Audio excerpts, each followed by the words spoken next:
राजकुमारी को सांप के चंगुल से मुक्त कराने के लिए लखन रात्रि के आने का बेसब्री से इंतजार कर रहा था। पूरी तैयारी के साथ हाथ में धार धार तलवार लिए लखन राजकुमारी की ओर निगाहें गढ़ाकर उससे कुछ दूरी पर बैठ गया। जैसे ही राजमहल के घड़े ने रात्रि के 12 बजे का घंटा बजाया, वैसे ही फुंफकारता हुआ सांप राजकुमारी के मुख से निकला तो उसके इंतजार में बैठे लखन ने अपनी धार धार तलवार से उस पर तेजी से ऐसा वार किया कि तुरंत सांप 2 टुकड़ों में जमीन पर बिखर गया। लखन ने सांप के दोनों टुकड़ों को उठाकर रेत से भरी बाल्टी के अंदर दबा दिया और सुबह होने से पहले ही बाल्टी समेत मृत सर्प को जंगल में ले जाकर उसे आग के हवाले कर दिया और वापस राजमहल लौट आया। तब तक सुबह होने का समय भी करीब हो चला था। राजमहल जब लखन ने राजकुमारी चंद्रकला को जगाया तो हमेशा अचेत अवस्था में रहने वाली राजकन्या तुरंत उठकर बैठ गई, क्योंकि अब उसके अंदर से वो सर्प निकल चुका था तो उसका प्रभाव भी खत्म हो चुका था। राजकुमारी उठते ही हैरान थी।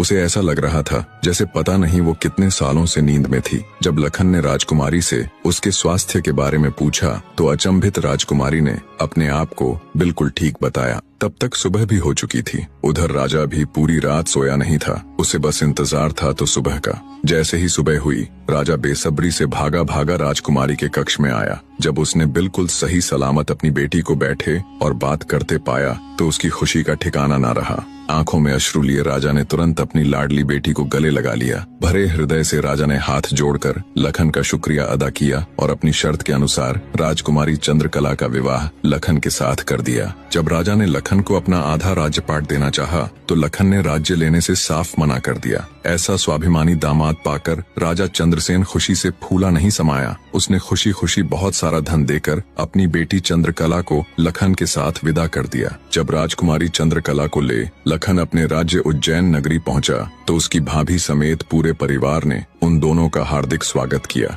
लखन खुशी खुशी अपनी नवविवाहिता पत्नी राजकुमारी चंद्रकला के साथ रहने लगा। कुछ ही दिन बाद उज्जैन नगर में एक भव्य समारोह था, जिसमें राजकुमारी चंद्रकला भी अपनी भाभी के साथ समारोह देखने गई हुई थी। तभी मेले में दूसरी तरफ से दैत्य दंभिकासुर ने प्रस्थान किया। इतने बड़े दानव को देख समारोह में हड़कंप मच गया। हर कोई अपनी जान बचाने के लिए इधर उधर भाग रहा था। दैत्य को देख राजकुमारी चंद्रकला भी अपनी भाभी के साथ जब समारोह से भागकर जाने लगी, तभी दंभिकासुर की नजर राजकुमारी चंद्रकला पर पड़ गई। राजकुमारी के रूप यौवन को देखते ही दानवराज दंभिकासुर उस पर मोहित हो गया। दैत्य अपने पूरे जीवन काल में बहुत सी स्त्रियों के साथ खेला था, पर आज तक उसने इतनी सुंदर स्त्री कभी नहीं देखी थी। पलक झपकते ही उसने चंद्रकला को उठा लिया और उसे राज्य के बाहर अपनी गुफा में ले गया।